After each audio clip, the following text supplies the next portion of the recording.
2022년도도 이제 주일로 따지면은 이제 2주밖에 남지 않았습니다. 그리고 오늘 저희들은 그동안의 여호수아서의 말씀을 가지고 계속 주일 강단을 통해서 말씀을 전했는데 마지막 22장을 저희들이 1절부터 끝절까지 쭉 읽었습니다. 여호수아서를 통해서 하나님께서는 여러 가지 중요한 메시지들을 저희 공동체에 말씀해 주셨는데, 여호수아 마지막 장을 보면은 결국 여호수아의 죽음으로 끝납니다. 사실 세 명의 장사된 이야기가 기록이 되어 있는데, 첫 번째는 이제 여호수아가 110세에 이제 죽었다. 그리고 딥낫세라의 장사가 되었다. 그리고 두 번째 사람은 사실 오래전에 죽었습니다. 요셉이라고 하는 인물이 죽었는데, 요셉은 우리가 잘 알고 있듯이 이스라엘 백성들이 어떻게 이집트로 가게 되었는가, 애굽으로 가게 되었는가, 하나님의 어떤 구원의 계획 속에서 이집트로 가게 되고, 마지막 요셉도 우리 창세기 마지막 장에 보면은 죽을 때에 유언을 했죠. 우리 하나님께서 우리를 애굽에 계속 살게 하지 않고 하나님의 약속의 땅에 살게 할 텐데, 그때 나갈 때에 나의 뼈를 여기에다 묻지 말고 나의 뼈를 꼭 가지고 나가서 약속의 땅에 도착하게 되면은 나를 꼭 거기에 묻어다오, 이렇게 이제 유언을 했었잖아요. 그래서 마침내 이제 모세 때 출애굽을 하기는 했는데, 그때도 하나님의 약속을 또 믿지 못하고 정탐꾼의 보고를 듣고 우리는 못 들어가겠다. 그래서 40년 동안 방황하는 시기가 있었습니다. 그리고 여호수아를 통해서 드디어 약속의 땅에 들어가서 전쟁이 다 끝나고 난 다음에 요셉의 유언대로 그의 뼈가 여기 세겜에 묻히게 되는 그 이야기.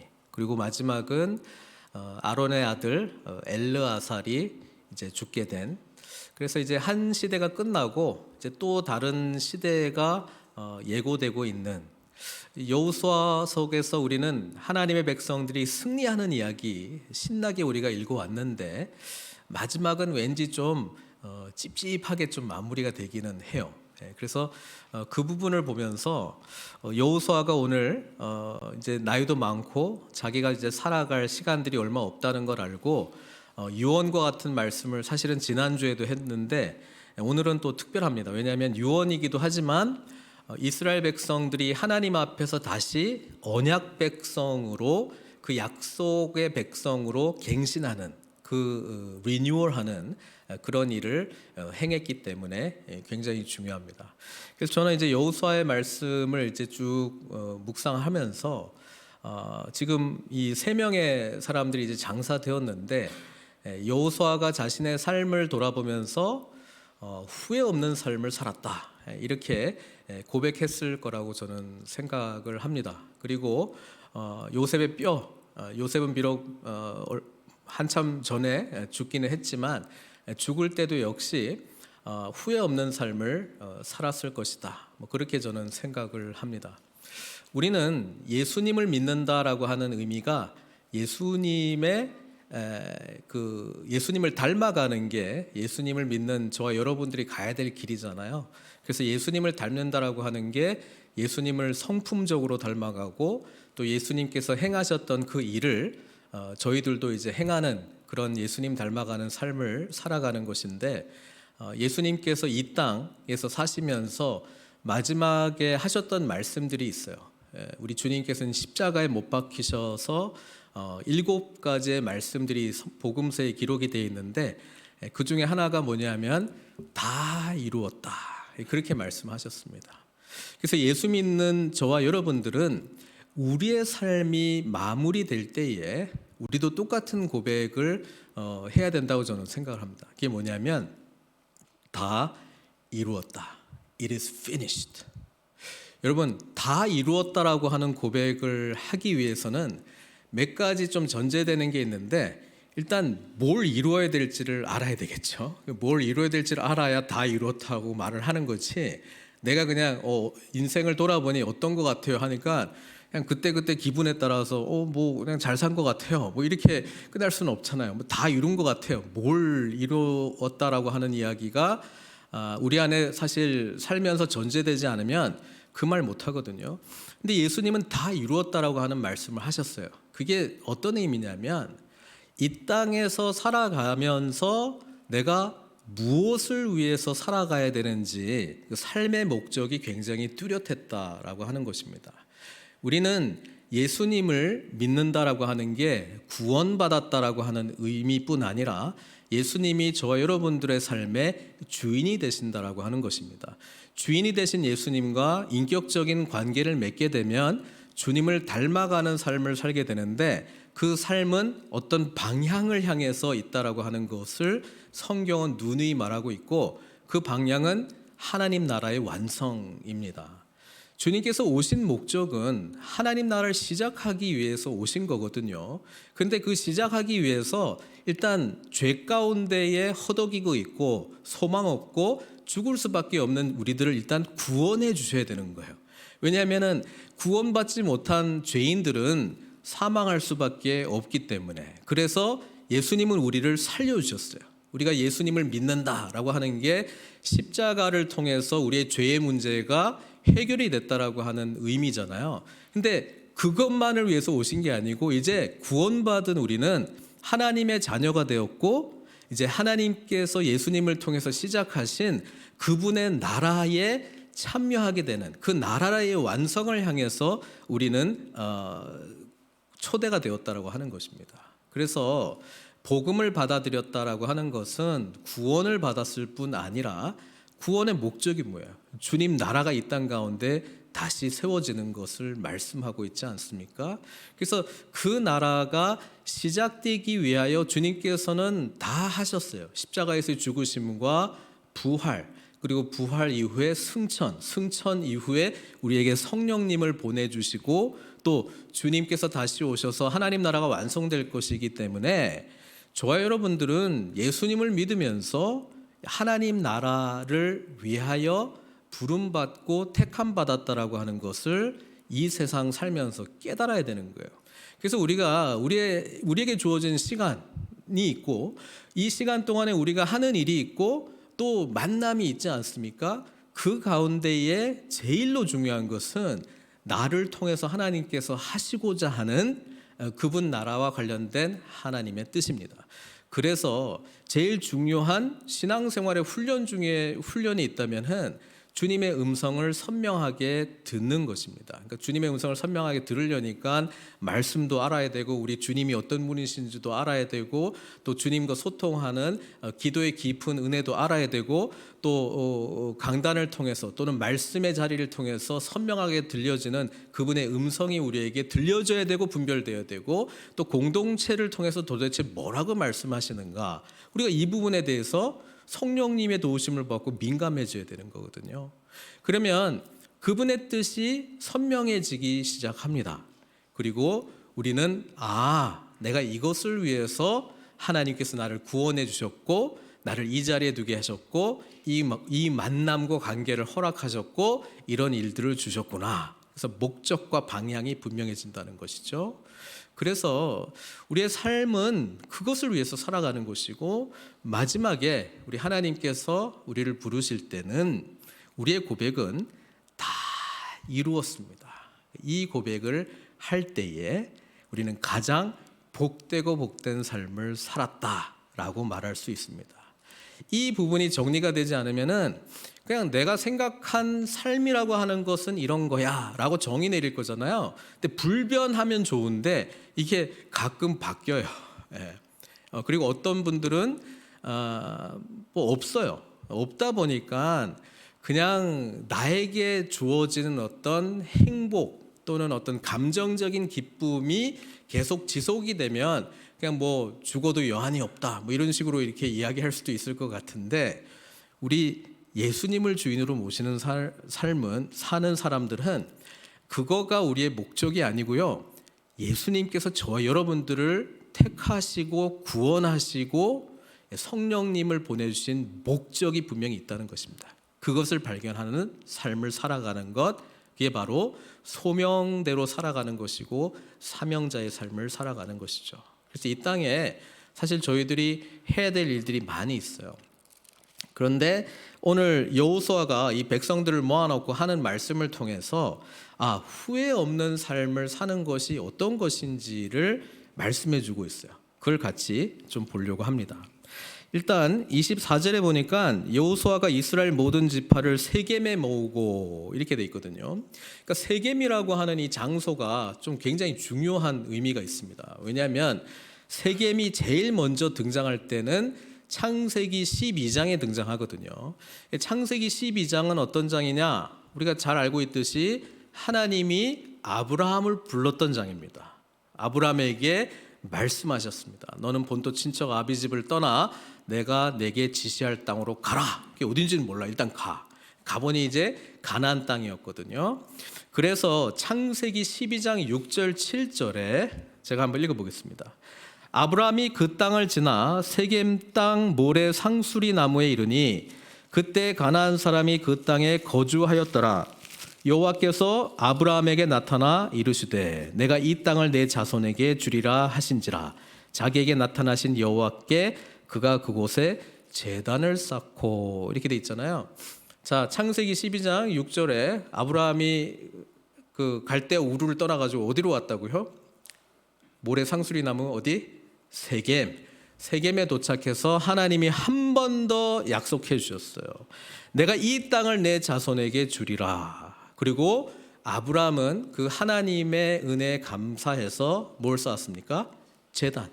그러니까 아브라함이 어떤 의미에서는 처음으로 하나님의 약속, 목적을 알게 되었고요. 그 다음에 바로 이곳이다라고 하는 게 하나님께서 원래 아브라함 불러가지고 큰 민족 만들어주겠다고 했지만은 그게 더 구체적으로 됐잖아요. 가시적으로 바로 이곳이야 말씀해 주셨고 아브라함은 그 하나님의 은혜에 감사해서 예배를 드렸다. 그게 바로 세겜. 그 다음에 두 번째 우리가 이 세겜에 대해서 알고 있는 게 야곱과 관련된 건데 야곱이 호롤단신으로 형 에서가 죽이려고 하니까 도망가서 바단 아람 갔다가 거기서 부인들 4명 만나고 또 자녀들도 낳고 또 돌아오면서 하여튼 여러 가지 우여곡절 이야기 우리가 야곱 이야기 하면서 했는데 하나님은 베델로 사실은 가기를 원했는데 야곱이 중간에 머물렀던 곳이 있었죠. 그게 어디입니까? 세겜. 그리고 세겜에서 머물면서 여기가 좋아. 그래서 값을 주고 사실은 지불한 첫 번째 야곱의 소유가 된 땅이 어디다? 세겜이라고 하는 것입니다. 그게 어디 있습니까? 창세기 33장에 기록되어 있죠. 18절부터 20절까지 제가 읽을게요. 야곱이 바단 아람에서부터 평안히 가나안 땅 세겜 성읍에 이르러 그 성읍 앞에 장막을 치고 그가 장막을 친 밭을 세겜의 아버지 하몰의 아들들의 손에서 베크시타에 샀으며 거기에 또 뭘 해요? 아브라함처럼 제단을 쌓고 그 이름을 엘엘로헤 이스라엘, 하나님, 이스라엘의 하나님이라는 뜻이거든요. 제단을 쌓고 하나님은 나의 하나님, 그렇게 이제 고백을 했습니다. 그리고 또 이 세겜이 또 중요한 거는 여호수아서에 등장을 하는데 우리가 여리고에서의 승리, 엄청난 승리를 6장에서 경험을 했고 7장에 이제 아간 사건이 나왔잖아요. 8장에 아이 성을 점령하지 못했다가 아이 성을 다시 이제 점령하는 이야기가 나오게 되는데 그거를 이제 다 끝나고 난 다음에 에발산과 그리심산에서 축복과 저주를 하면서 언약을 다시 갱신하는 그 이야기가 8장에 기록이 되어 있습니다. 근데 그리심산하고 에발산이 이렇게 언덕으로 되어 있거든요. 근데 이거 통과하면 나오는 도시가 뭘까요? 세겜. 세겜 바로 입구에 있습니다. 에발산과 그리심산이. 그래서 이게 어떤 의미입니까? 하나님의 약속이 확증되는 곳. 그리고 그 약속에 따라서 하나님 앞에 예배가 드려졌던 곳. 그리고 언약이 다시 갱신되었던 곳입니다. 그래서 이 세겜에 여호수아가 이스라엘 백성들을 다 불러 모으고 우리가 이 가나안 땅에 살게 되었는데 우리가 어디에서부터 왔고 하나님께서 이때까지 어떤 일을 행하셨고 그래서 이 땅에 살게 된 우리의 이 모든 것은 전적으로 누구 때문이다? 하나님의 은혜 때문이라고 하는 것을 고백합니다. 그래서 저는 후회 없는 삶을 살아가는 한 가지 중요한 그 단서라고 해야 되나요? 어떤 그 증표라고 해야 되나요? 우리의 모든 과거가 주어가 뭐로 바뀐다고요? 하나님으로 바뀝니다. 그러면 후회 없는 삶을 살았습니다. 왜 그런지 아세요? 하나님의 원대한 계획 속에 오늘 내가 이때까지 내가 살아왔던 모든 것이 하나님의 뜻하고 연결되어 있기 때문에 그렇습니다. 여러분, 우리 믿는 사람들은요, 하나님께서 행하신 일, 그 놀라운 은혜에 우리의 이야기가 포함될 때, 연결되기 시작할 때 우리는 제대로 살았구나. 그리고 뒤로 보니까 자기들이 한 거는 하나도 없어. 전부 주어가 하나님입니다. 1절부터 13절까지가 이 과거를 회상하는 이야기거든요. 하나님께서 아브라함 때부터 뭐 쭉 해가지고 출애굽, 그다음에 그 약속의 땅에 들어가게 된 모든 이야기를 지금 요약적으로 지금 해주고 있잖아요. 그런데 주어가 전부 하나님, 여기서는 이제 내가 이렇게 됐는데, 하나님께서 여호수아에게 말씀하셨던 이야기로 해주고 있기 때문에 전부 하나님이 행하신 일로 정의 내리고 있다는 것입니다. 우리는요, 하나님을 모르면 인생을 그냥 살아요. 살다가 그냥 어떤 일들이 일어나. 그리고 일어났던 일들을 가지고 나름대로 의미 부여를 하거든요. 보통 사람들은 그렇게 해요. 그래서 좀 건강한 생각을 가지고 있는 사람들은 좀 안 좋은 일도 우리가 좀 그래도 뭐 여기서 내가 좀 배울 것도 있고 내가 다시는 그러지 말아야지 뭐 나름대로 의미 부여를 해요. 그래서 제가 누누이 이야기하지만 우리는 그냥 막 살아가는 인생, 그 다음에 반추하는 인생이 중요한데 그 살아왔던 것을 보면서 의미 부여하는 거거든요. 건강하지 못하면 부정적인 의미 부여를 할 겁니다. 그래서 모든 게 다 저 사람 탓, 이 사람 탓, 환경 탓, 뭐 이렇게 해가지고 내가 오늘 이렇게 된 건 하여튼 여러 가지 이유들이 있는데 불행해. 이렇게 되는 거고요. 그래도 좀 건강하게 생각하는 사람은 긍정적으로 의미 부여를 할 수 있습니다. 근데 예수 믿는 사람은요, 하나님께서 행하셨다라고 하는 거가 주어가 되기 시작하면 모든 것이 합력해서 선을 이루셨다라고 하는 귀한 고백이 나오고요. 모든 것이 은혜입니다 라고 하는 고백이 나오고요. 고로 나에게 일어났던 모든 것은 감사할 이유밖에 없어. 다 감사할 이유밖에 없어. 그렇게 되는 거예요. 그러니까 지금 여호수아가 이 이야기를 하고 있는 거는 지금 우리는 후회할 수 있는 삶이 아니라 어떻게 보면은요, 후회 반대는 뭐냐면은 소망하는 거잖아요. 감격하고 소망하는 건데 그런 삶을 살도록 하나님께서 다 주관하셨다. 이렇게 이제 고백을 하고 있습니다. 사랑하는 성도 여러분, 우리의 과거, 하나님께서 행하신 과거가 되어 후회하는 삶이 아니라 감격과 감사, 은혜의 삶이 되시기를 주님의 이름으로 축복합니다. 그렇게 되면 오늘 내가 살아가고 있는 오늘의 의미 부여가 됩니다. 의미 부여가. 오늘을 내가 이 과거 하나님 관점으로 볼 수 있는 눈이 생깁니다. 그리고 거기에 합당한 반응이 나타나게 되죠. 근데 이게 안 되잖아요. 안 되면 오늘도 사실 오늘은 이제 과거의 이 연속선상에서 오늘이 온 거기 때문에 이 연결이 안 되면은 오늘은 그냥 오늘이야. 그렇죠? 의미 없는 오늘일 수도 있고요. 불행한 오늘일 수도 있어요. 근데 주님 안에 있는 자는 오늘이 소망하는 오늘이 됩니다.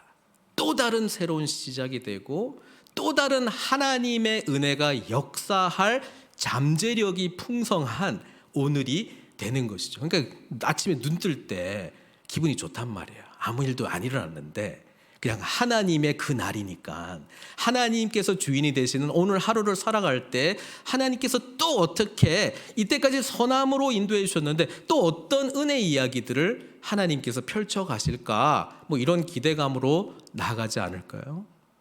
그래서 14절에 여호수아가 말하잖아요. 그러므로 이때까지 하나님께서 다 합력해서 선을 이루셨지. 하나님께서 아브라함에게 약속하신 대로 우리가 그 땅에서 지금 살고 있지. 하나님은 한 번도 그분의 신실하심을 놓친 적이 없으시고 말씀하신 대로 이루시는 분이야. 그래서 우리가 여기까지 왔어. 이제 앞으로 어떻게 될까? 이제 앞으로 우리는 무엇을 해야 될까? 그게 바로 그러므로 다음에 나오는 내용이죠. 이제는 여호와를 경외하며 온전함과 진실함으로 그를 섬겨라. 여러분, 예수님을 믿는다라고 하는 것, 복음을 받아들인다라고 하는 것은 예수 그리스도께서 저와 여러분들을 위해서 행하신 일을 전인격적으로 받아들이는 것입니다. 이게 믿음입니다. 우리의 믿음의 근거입니다. 이게 확실해지면 우리는 오늘 하나님께서 행하신 일에 대한 합당한 반응을 보이는데 그게 뭡니까? 하나님을 향한 예배, 사랑의 예배. 그리고 하나님을 더욱더 알고 그분 뜻 가운데 순종하겠노라고 하는 결단 아니겠습니까? 여호수아가 그 삶을 알았기 때문에 이렇게 말하는 거죠. 만일 여호와를 섬기는 것이 너에게 좋지 않게 보이거든 15절 너희 조상들이 강 저쪽에서 섬기던 신들이든지 또는 너희가 거주하는 땅에 있는 아모리 족속의 신들이든지 너희가 섬길 자를 오늘 택하라. 오늘 나와 내 집은 여호와를 섬기겠노라. 자, 이렇게 이야기를 합니다. 우리는 신앙의 연차가 깊어진다라고 하는 것은 주님을 더 많이 알아가고 그분의 뜻 가운데 더 우리의 삶을 비춰보고 주님께서 우리를 통해서 행하시고자 하는 목적이 뚜렷해지는 삶 아닐까요? 그러면 우리의 삶을 뒤에서 지금 이제 막 신앙을 시작하고 연약한 자들이 바라보면 뭘 보게 되냐? 정말 예수님을 알아가고 주님의 인도하심을 받는 삶은 저렇게 하나님을 깊이 예배하는 삶으로 바뀌는 것이구나. 하나님을 너무 사랑하기에 정말 예배 드릴 때 정말 기쁨으로 준비하고 또 예배 현장 가운데 와서 임재하시고 함께 하시는 주님을 저렇게 만나는 거구나. 얼굴이 저렇게 기쁨으로 감사함으로 넘쳐나는구나 라고 하는 거를 이제 배우겠죠. 그렇죠? 그러니까 우리는 끊임없이 서로 도전해야 돼요. 하나님의 은혜 가운데 우리의 삶이 여기까지 이르렀으니 오늘 그러므로 우리는 이런 삶을 살아야 되지 않을까? 우리 입장에서 하나님의 주권적인 입장 말고 우리의 입장에서는요. 순간순간이 결단의 시간입니다. 순간순간이 결단의 시간입니다. 그리스도 안에서 이루어진 내가 어떤 존재인가를 붙들 것인가 이게 믿음이거든요. 아니면은 거부하고 나는 다른 생각을 하고 있어. 그쪽으로 선택할 것인가. 그 결단의 순간들이 늘 있습니다. 그래서 우리가 믿음으로 산다라고 하는 것은 예수님께서 저와 여러분들을 위해서 이미 행하신 일을 붙드는 결단. 그게 바로 믿음으로 사는 삶이라고 하는 것입니다. 자, 여호수아는 계속해서 현재 그러므로 하나님께서 이때까지 행하신 일에 비추어 보니 우리는 어떻게 살아가야 될까? 예배자의 삶을 살아야 되지 않겠는가? 그렇게 살기를 원한다. 이렇게 이야기를 해주고 있습니다. 그리고 19절부터는 이제 미래에 대한 이야기를 해주고 있거든요. 근데 미래에 대한 이야기를 할 때 지금 우리가 읽어봤을 때는 좀 씁쓸해요. 왜냐하면 19절에 여호수아가 뭐라고 이야기하냐면 여호수아가 백성에게 이르되 너희가 여호와를 능히 섬기지 못할 것은, 그러니까 이스라엘 백성들 보고 너희는 미래에 못 섬길 거야 라고 하는 이야기를 합니다. 그런데 이 지금 19절부터 하고 있는 건 뭐냐면은 하나님만을 섬기겠습니다를 강력하게 끌어내기 위해서 지금 반대를 계속 이야기를 하는 거예요. 저도 제 자녀들과 이야기할 때 순종하기를 바라지만 안 할 거지? 이렇게 하는 거랑 똑같은 거예요. 안 할 거지? 아마 할 거예요. 안 할 거지? 아이 진짜 할 거라니까. 너 안 할 것 같은데 할 거예요. 그러니까 이 대화를 지금 하고 있는 거예요. 지금 너희가 여호와를 능히 섬기지 못할 것은 이렇게 막 이야기하니까 어떻게 이야기합니까? 21절 백성이 여호수아에게 말하되 아니니이다. 우리가 여호와를 섬기겠나이다. 지금 이 대화를 끌어내면서 정말 하나님 앞에 결단하겠습니다. 하나님만을 제가 섬기겠습니다. 이 고백을 받으시기 원하셨다라고 하는 것이죠. 그래서 여호수아가 이렇게 말합니다. 그렇게 이제 진지하게 결단을 하니까 그러면 이제 너희 중에 있는 이방신들을 치워버리고 너희 마음을 이스라엘의 하나님 여호와께로 향하라 하니. 여호수아가 이렇게 마지막에 이 백성들을 막 쫓을 수밖에 없었던 이유가 뭐냐면 그들 가운데 하나님만을 온전히 섬기지 못하는 징조들이 막 보이기 시작했습니다. 재밌지 않습니까? 우리는 하나님만을 섬기겠습니다라고 말하니까 여호수아가 그래 너희들이 이렇게 말했으니까 너희가 스스로 증인이다라고 하는 이야기를 하고 23절에는 그러면 이제 너희가 섬겼던 우상들을 이방 신들을 치워버리라고 말하잖아요. 그러니까 이 말 안에는 이미 우상을 섬기는 게 있었다는 거예요, 없었다는 거예요? 있었다는 거예요. 어떻게 이럴 수 있습니까? 우리는 구약 성경 읽을 때마다 막 때로만 화가 납니다. 하나님이 놀라운 분이시라고 하는 걸 직접 눈으로 보고 경험했는데도 어떻게 우상신들을 집 안에다가 막 들여놓을 수 있는 일을 하는지. 자, 이게 죄된 우리 인간의 스스로 극복할 수 없는 현실을 지금 보여주고 있는 것입니다. 자기 중심성의 문제가 죄잖아요.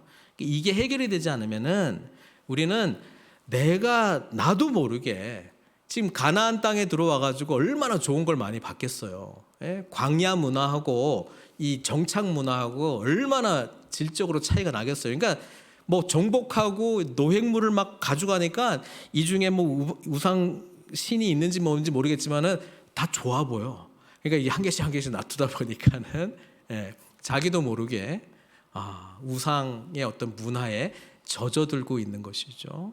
여러분, 자기 중심성에 빠져 있는 인간이 스스로의 죄를 볼 수 있는 능력을 상실했다. 여러분, 딱 그렇게 하는 게 맞습니다. 왜냐하면 자기가 딱 중심이 되잖아요.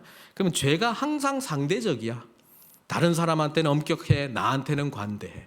이거는 내가 짓고 있는 죄는 나만 그런 건 주로 보니까 다 그런 것 같은데, 그리고 내가 안 하는 거는 이거는 심각한 죄지 하자. 그러니까 자기 중심적으로 죄를 보잖아요. 그러면 항상 자기에게 관대해요. 이거는 그냥 자기 애가 강한 자기 중심적인 인간의 그냥 속성이에요. 그러니까 죄를 이야기할 때요, 상대적인 죄의 잣대를 가지고 갑니다. 아무리 규범적인 죄가 있어도 자기가 그 안에 들어가서 자기 중심적으로 죄를 다 해석을 해버리거든요. 우리가 그 대표적인 사건을 아간의 죄를 드러낼 때 살펴봤잖아요. 아간 막 제비뽑기 해가지고 아간한테 네가 잘못했다라고 이야기를 했을 때 아간이 고백했던 죄하고 하나님이 아간의 죄 때문에 여기시는 죄하고는 차이가 엄청나게 있었어요. 아간은 공동체적으로 우리가 다 범죄했다라고 하는 개념까지도 안 갖고요, 그냥 자기는 탐내어 내가 가졌나이다, 요거 정도였는데 하나님 입장에서는 언약이 깨진 거야.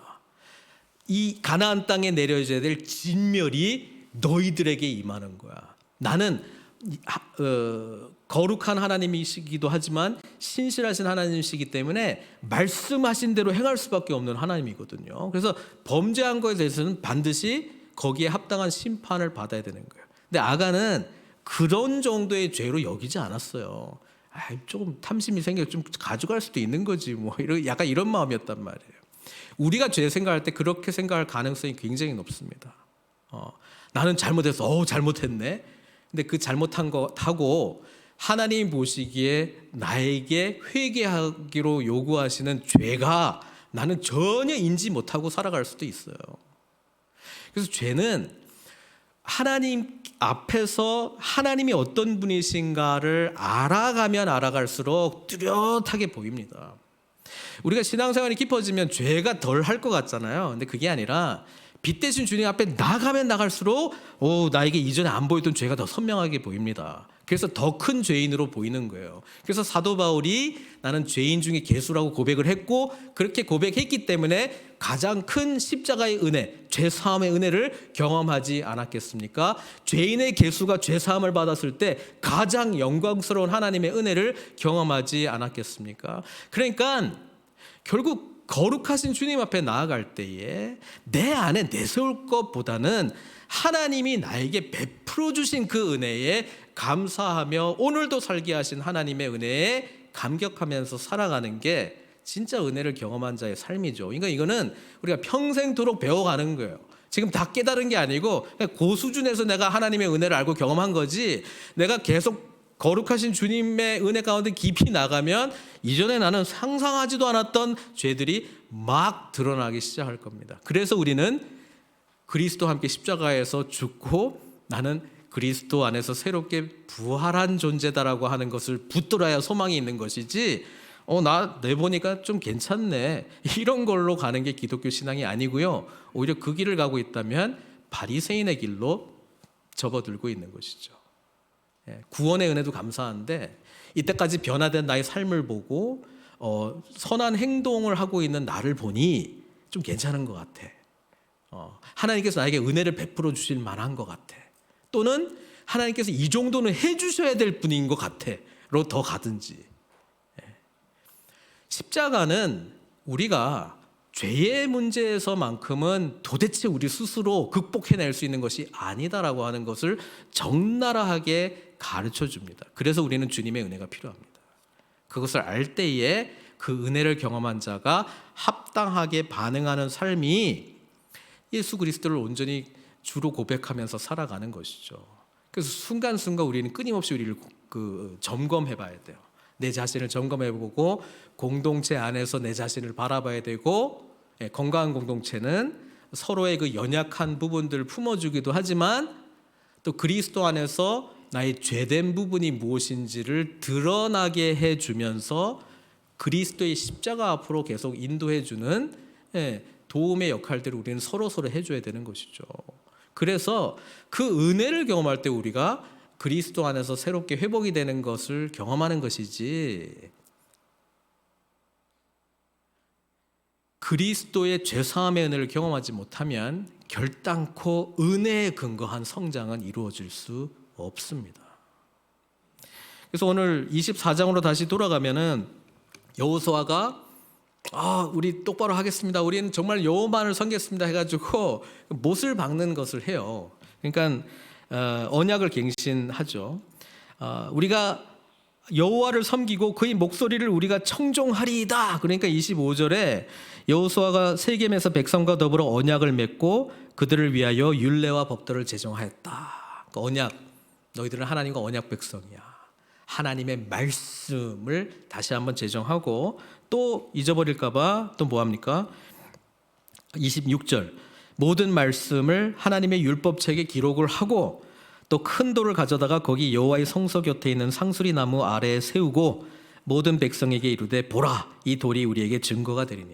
그러니까 지금 세겜에 지금 옛날에 아브라함이 세운 제단의 돌도 있었을 거 아니에요. 근데 그거 또 시대가 지나니까 없어져. 그렇죠? 이 시대의 증거가 되는, 우리는 하나님 앞에 이렇게 언약 갱신을 했습니다라고 고백하는 이 돌무더기를 또 만들었습니다. 지금 벌써 돌무더기 몇 번 했잖아요. 그 돌무더기의 뜻이 뭐냐면 하나님이 어떤 분이신 기억하고 하나님 앞에서 우리가 어떤 결단을 내렸는가를 이제 기억을 하는 것이죠. 그래가지고 이제 각자 돌아갔어요. 근데 슬픈 거는 31절이죠. 31절 때문에 사실 슬픈데, 이게 뭐냐면은 이스라엘이 여호수아가 사는 날 동안과 여호수아가 뒤에 생존한 장로들, 곧 여호와께서 이스라엘을 위하여 행하신 모든 일을 아는 자들이 사는 날 동안 여호와를 섬겼더라, 이렇게 나와 있습니다. 이게 굉장히 재밌어요. 우리의 섬김의 기초는 하나님께서 저와 여러분들을 위해서 행하신 일을 근거로 해서 우리의 그 섬김의 이 근거가 나오거든요. 근데 하나님이 우리를 위해서 행하신 일을 망각하기 시작해요. 그러면 하나님을 섬길 이유가 사라지기 시작합니다. 우리는 안타깝게도 여호수아 다음 책이 뭐예요? 사사기. 한 세대가 가기 전에 내 소견에 오른 대로 행하는 사사시대에 약속의 땅엔 들어갔지만은 풍성함이 아니라 고통스러운 삶을 살아가는 이스라엘 역사 이야기 중에 암흑기로 들어갑니다. 그 이유가 딱 하나예요. 여호와께서 우리를 위해서 행하신 일을 망각하기 시작할 때. 그래서 믿음으로 사는 것은요, 늘 주님께서 우리를 위해서 무엇을 하셨지? 십자가의 은혜 가운데 다시 나아가는 거예요. 아까 우리 찬양대에 귀한 찬양, 십자가를 기억하는 거예요. 복음을 기억하는 거예요. 그러면 오늘 나에게 이때까지 모든 삶이 하나님의 구원의 이야기 가운데 연결되기 시작하고, 오늘 나는 그 은혜가 감사하기 때문에 예배자로 살 수 있고 내일 어떤 삶을 살아야 될지 결단할 수 있어요. 우리에게 이 돌도 결국은 사라집니다. 뭐 야곱이 또 돌을 세웠고 아브라함도 돌을 세웠을 건데 그 돌 어디 간지 몰라. 이제 또 돌을 세웠어요. 자, 우리에게 영원히 변치 않는 이 증거, 확증의 돌이 있습니다. 그게 뭡니까? 십자가에서 죽으시고 부활하신 예수 그리스도의 복음 사건입니다. 그래서 우리는 늘 복음 안으로 다시 가야 되는 것이죠. 이것을 붙들 때 우리는 살아갈 수 있습니다. 제가 여러 번 이야기했지만 구약의 여호수아는 앞으로 오실 예수님의 예표적인 인물입니다. 이름의 뜻이 똑같아요. 구원이라고 하는 뜻입니다. 여호수아는 110세까지만 살다 죽었지만 우리 주님은 죽으시고 부활하시고 영원토록 저희와 함께 사시지 않겠습니까? 그래서 우리가 날마다 십자가에서 죽으시고 우리를 위하여 부활하신, 또 승천하신, 또 다시 오실 이 복음이신 주님과 깊이 소통하고 인격적인 관계를 맺게 되면서 하나님께서 우리의 삶 가운데 행하신 일들을 계속해서 묵상하고 생각하고 기억해낸다면 우리는 평생토록 여호와를 섬기는 예배자의 삶을 실제적으로 살게 될 줄 믿습니다. 그래서 구약은요, 24장은 이런 거예요. 하나님이 이런 일들을 했지, 그러니까 여호와를 섬겨야 돼, 결단해. 근데 우리가 알잖아요. 알고 결단한다고 우리의 삶이 바뀌면 100번이라도 결단하지. 우리는 결단해가지고 우리의 삶이 변화되는 것이 아니라 예수 그리스도께서 저와 여러분들 위해서 어떤 일을 행하셨는가를 믿음으로 우리는 이 은혜를 누릴 수 있는 것입니다. 사랑하는 성도 여러분, 후회 없는 삶을 살기를 원하십니까? 그러면 우리를 위하여 복음이신 예수 그리스도를 더욱더 깊이 만나시고 그리스도께서 저와 여러분들을 위해서 행하신 일을 전인격적으로 믿으십시오. 이거는 날마다 하는 것입니다. 날마다 주님께 나아가는 것입니다. 어떻게요? 옛사람으로 살려고 하는 나를 부인하고 그리스도 안에서 새롭게 된 나를 긍정함으로, 받아들임으로. 사도 바울은 이것을 이렇게 이야기했습니다. 갈라디아서 2장 20절 말씀. 내가 그리스도와 함께 십자가에 못 박혔나니 그런즉 이제는 내가 사는 것이 아니요 오직 내 안에 그리스도께서 사시는 것이라. 이제 내가 육체 가운데 사는 것은 나를 사랑하사 나를 위하여 자기 자신을 버리신 하나님의 아들을 믿는 믿음 안에서 사는 것이라. 이거 한 번만 결단하고 끝낸 게 아니라 우리 사도 바울의 고백 중에 나는 날마다 죽노라라고 고백합니다. 날마다 자기 자신이 예수 그리스도와 함께 죽은 자로 여기고 믿고, 그리고 부활하신 주님과 함께 다시 일어서고 성령님의 인도하심을 받으면서 주님 나라 완성 때까지 하나님의 뜻대로 순종하겠다라고 하는 그 의적인 결단이 그리스도께서 우리에게 행하신 일을 붙들므로 이루어졌다라고 하는 것입니다. 그래서 구약은 결단을 촉구하는 걸로 끝나지만 우리는 알거든요. 인간이 의적인 결단을 한다고 바뀌는 게 아니라고. 그래서 우리가 커피 브레이크 성경 공부할 때 이 마지막 장하고 어디를 연결시켰냐면은 히브리서를 연결시켰거든요. 히브리서 10장 21절 22절 말씀 읽어드리겠습니다. 똑같은 이야기인데 히브리서는 이렇게 표현합니다. 또 하나님의 집 다스리는 큰 제사장이 계심에, 예수님이시죠. 우리가 마음의 뿌림을 받아 악한 양심으로부터 벗어나고 몸은 맑은 물로 씻음을 받았으니, 그러니까 예수님께서 우리를 위해서 행하신 일이에요. 죄사함의 은혜를 베풀어 주셨다는 것이죠. 참 마음과 온전한 뭐로요? 믿음으로 하나님께 나아가자. 믿음으로 산다는 것은 내가 믿고 싶은 대로 사는 것이 아니고요.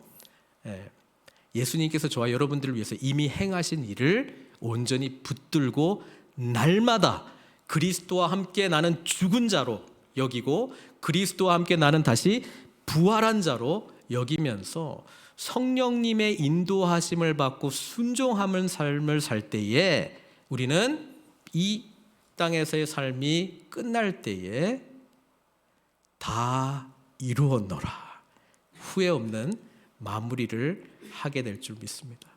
사랑하는 성도 여러분, 2022년 이제 얼마 남지 않았습니다. 혹 뒤돌아보니 후회되는 일들이 있습니까? 하나님의 시각으로 그 이야기를 다시 써 내려가시기를 바랍니다. 그러기 위하여 주님께서 바라보게 하는 그 시선을 달라고 기도하시기를 바라고요. 그리고 오늘, 그렇기 때문에 오늘, 또 다른 오늘은 하나님의 이야기에 또 새로운 이야기가 펼쳐질 소망하는 마음으로 우리가 하루하루를 받아주었으면 좋겠고, 그리고 우리의 미래, 이제 2022년 마무리하고 2023년도 소망하면서 더욱 분명하게 하나님의 이 원대한 구원의 이야기에 나의 구원은 어떻게 연결이 되는지, 우리 교회 공동체는 어떻게 연결되는지 하나님의 마음을 본받아 우리 하나님께 영광 돌리며 후회 없이 하나님께서 다 이루신 것으로 고백하는 저와 여러분들 되시길 주님의 이름으로 축원드립니다. 같이 기도하겠습니다. 이제 2022년도 2주 남았습니다. 어떻게 마무리하기를 원하십니까? 어떻게 지금 진단하고 정리하고 계십니까? 하나님은 우리 모두가 후회 없는 2022년도를 마무리하기를 원하십니다. 그러기 위하여 우리에게 이루어졌던 좋은 일이든 나쁜 일이든 아픈 일이든 하나님의 관점으로 이것을 볼 수 있게 해달라고 기도하셨으면 좋겠습니다. 주어가 하나님이 되기 시작할 때 이 모든 과거는 은혜고 감격이고 감사입니다. 그것을 기초로 해서 오늘을 살아갈 수 있는 이유를 주십시오. 기도했으면 좋겠습니다. 그리고 우리의 미래 또한 책임져 주시는 우리 하나님 소망하면서 더 풍성함이 뭐겠습니까? 하나님의 뜻대로 순종하는 복된 삶입니다. 하나님 쪽으로 내 자신을 향해서, 공동체를 향해서, 세상 쪽으로 하나님의 뜻대로 살아가는 삶을 말하고 있습니다. 우리는 그것을 분별해야 되고요, 그 삶을 살아내면 다 이루었노라 고백할 수 있지 않겠습니까? 하나님께서 영광 받으시지 않겠습니까? 그런 삶으로 저와 여러분들을 불러주셨사오니, 그리고 그렇게 살아갈 수 있도록 모든 능력과 자원을 예수님 안에서 주셨으니 의지하고 소망하면서 살아가기를 원합니다. 이 기도를 주님 앞에 올려드리도록 하겠습니다. 함께 기도하시겠습니다.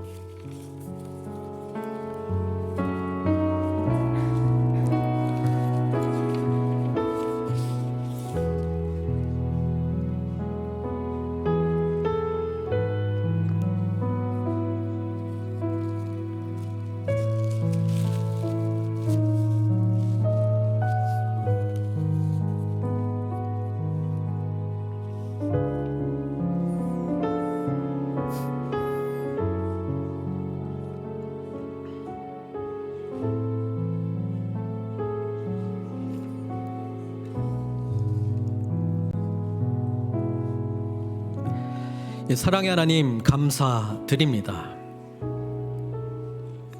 우리를 위해서 행하신 모든 일들 감사드립니다. 하나님, 우리의 마음과 눈을 열어주셔서 한순간도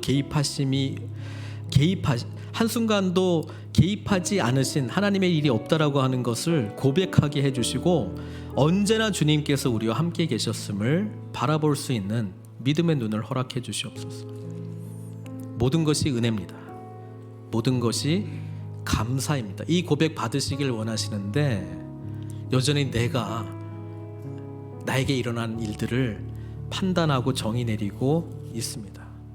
내려놓게 해주시고 하나님의 관점으로 이루시고 계시는 그 풍성한 은혜를 바라볼 수 있도록 도와주십시오. 오늘을 감격으로 살고 싶습니다. 예배자의 삶을 회복시켜 주십시오. 주님께서 우리를 위해서 행하신 일을 근거로 오늘 참된 사랑의 고백으로 하나님께 나아가는, 주님의 임재 가운데 더 깊이 나아가는 예배자의 삶을 살게 해주십시오. 내일 일어날 때 소망하는 마음으로 일어나기를 원합니다. 주님께서 앞으로 행하실 일이 기대가 됩니다.